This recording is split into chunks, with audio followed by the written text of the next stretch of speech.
Shalom, welcome to Meron, Israel. I'm Avraham Shira. It's erev Shabbat Kodesh, Rosh Chodesh Nissan, the Rosh Hashanah of Kings. All the kings of Israel were anointed on this day in the ancient times, and it is also the birthday of Rebbe Nachman. Rebbe Nachman chose to introduce his great world-changing book, Likutei Moharan, with a word of Torah from Rabbi Shimon Bar Yochai. And in this word of Torah, we're going to see a transition of power, of understanding. And this is all connected to the idea of Rosh Chodesh Nissan, this idea of the anointing of kings. What is it? Why are kings anointed with this special holy oil from the Beit HaMikdash? Why do kings wear a crown? Why does everybody look up to and rely on the king in the first place? Of course, and then of course we have this hidden, transcendent, infinite, eternal God we call the King of all kings. Rabbi Shimon Bar Yochai, Ivtiach, shelo tishachach Torah mepi Yisrael ayado. What a promise he made. He was a young man in the Beit Midrash of Yavne after the destruction of the Second Temple, and he stood up in front of all the elders who said the Jews would forget the Torah in the future, and he said no. He went up against all of them and he said, no, the Torah will not be forgotten by the Jewish people, al yado, by him. And of course we see he became the author of this massive, mystical, transcendental book called the Zohar. Our sages taught in Masechet Shabbat, when the rabbis entered the transient Sanhedrin after the destruction of the Mikdash, one of the places they went was Yavne. And they sat in their rounded table to adjudicate to Am Yisrael, even though the Romans were running the country here extensively. Atida Torah tishakach mi Yisrael. The rabbi said it would be forgotten. Rabbi Shimon Bar Yochai omer shelo tishakach. No. He said no, they would not forget the Torah. Ki lo tishakach mi pi zaro. Another verse from the Torah, that from the mouths of your descendants, the Torah will not be forgotten. It says,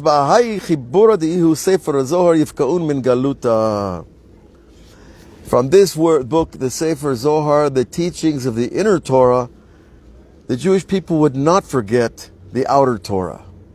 And they would see the union between the mystical and the transcendental and the practical and the, material aspects of the Torah. And it's quite a promise for a young rabbi to make, and it's come true for thousands of years. Now, and now we should come and see and notice wondrous hidden things in the Holy Torah. If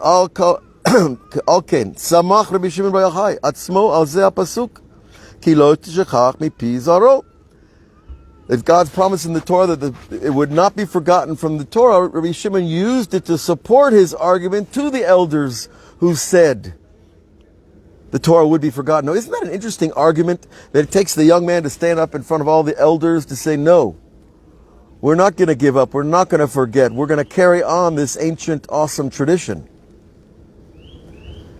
Sound familiar? The young generations that we know? In this very verse, because the actual secret is hidden in the first letters of the verse. How? Through the children, the offspring of Yochai, the father of Rabbi Shimon. The Torah will not be forgotten.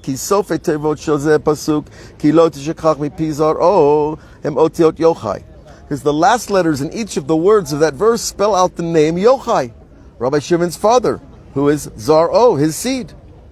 And the pasuk reveals to us, Kilot tishakach my pizaro, pizaro daikahinu pizaro shel yochai ba'atzmo shehu merumaz v'nistar pasuk. So you see, the Torah is woven with codes. prophetic codes about the future, about the hope, about the glory that's going to come through certain individuals that renew our understanding and renew our service and renew our belief in ourselves, a belief in the Torah, the belief in the rabbis. Shu Tana Yochai, Ki Ayado Zaro Shel Yochai Merumaz Bazeh Pasuk, in the Sofei Tova, the final letters of the verse.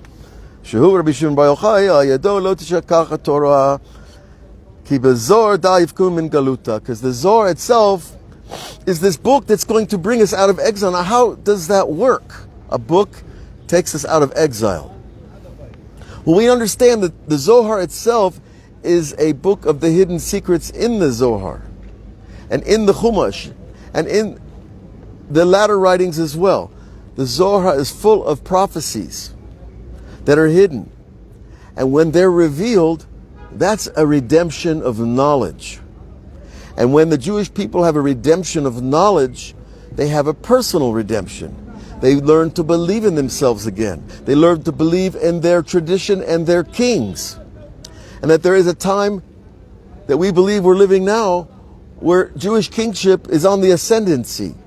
The fact that we got Eretz Yisrael back, the fact that the nations recognized us in the United Nations, the fact that we have a nation that is working together to build a future in our own land after 4,000 years and God's promise to Abraham. But all those prophecies that we're living actually still need renewal. They still need to be taken out of the everyday run-of-the-mill thinking that traps all of us. See, the exile is a day-to-day thing. When I know that there's a God and I am joyous about that, then I'm in a sort of redemption. And when I forget and I'm feeling down and I lose my faith, then I'm back in exile again. And see, you can go back and forth from exile to redemption 1,000 times a year. So the Zohar teaches us things that bring the soul, the hidden soul, into revelation. And that hidden soul in revelation, that power is a kingly power. And that power was clearly evidenced in Rabbi Shimon Bar Yochai. The rabbi said, Min Mandu Malka, who are the kings? Da Rabbanan, that are the rabbis, because they have the knowledge. So what is this mind of the king? Who is the mind of the king? Because certainly he can't be thinking about himself if he's a good king. He needs to be thinking about what the people need. But how do you know what 3 million people need when you're coming out of Egypt, like Moses? Or how do you need what 15 million people need when you're running a country in Eretz Yisrael today? How do you know this? Well, clearly you need some kind of transcendent dot, some kind of perception that goes above average everyday thinking, some kind of way of looking at the people in a way that actually makes them realize that they are on a mission and that their mission is still undergo, and we're still working towards being Am HaNivchar, the chosen people, the people of the book, the people of the redemption, the people of the Messiah, the people of the third temple, the people that redeem the rest of the world as well. Now that's a big order. That's a very big order. But we don't take it all at once. We take it step by step, day by day, week by week, year by year. And so the mind of the king is this transcendent intellect. And you can get a piece of it when you get your transcendent intellect. When you discover within yourself that spark of your own divinity, that spark of your divinity connects to all the other sparks. And that creates a network, a soul network. And that soul network has a beginning. And that's called the tzaddik of the generation. And that tzaddik of the generation was Rabbi Shimon Bar Yochai. And he was Moshe Rabbeinu. And he was many other great rabbis throughout the centuries.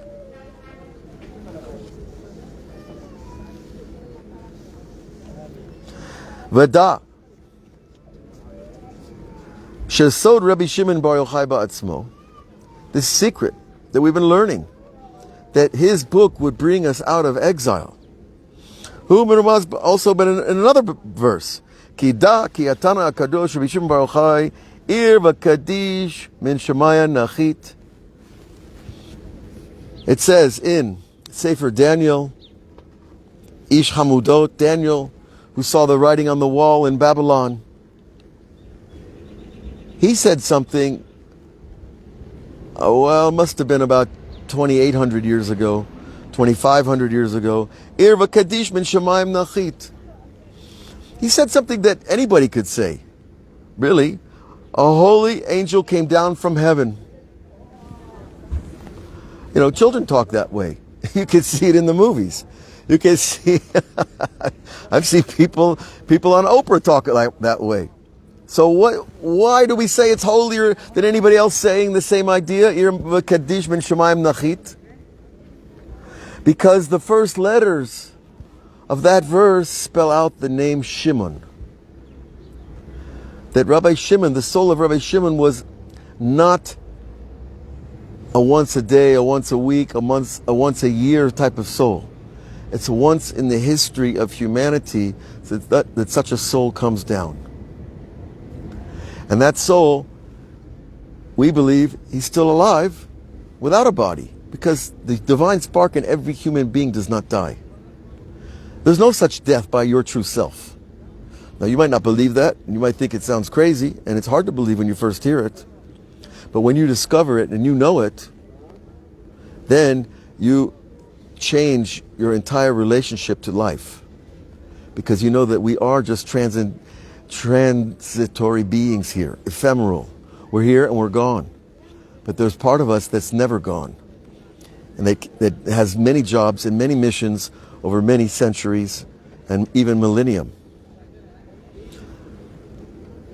And so King Solomon said something, and he was a great king, right? He said the heart of the king is in the hand of heaven. Now, it's a strange image if you think about it. God has a hand. That's okay. That's metaphoric. But what's in God's hand is the heart of the king. Why? Because the king is the one who connects to the kingdom, to all the people in the kingdom. His heart is the central square of the city.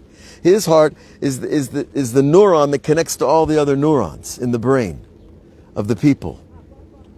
So when God wants to do something for the people, he just has to do a little twitch, a little squeeze on the heart of the king, and something's going to happen.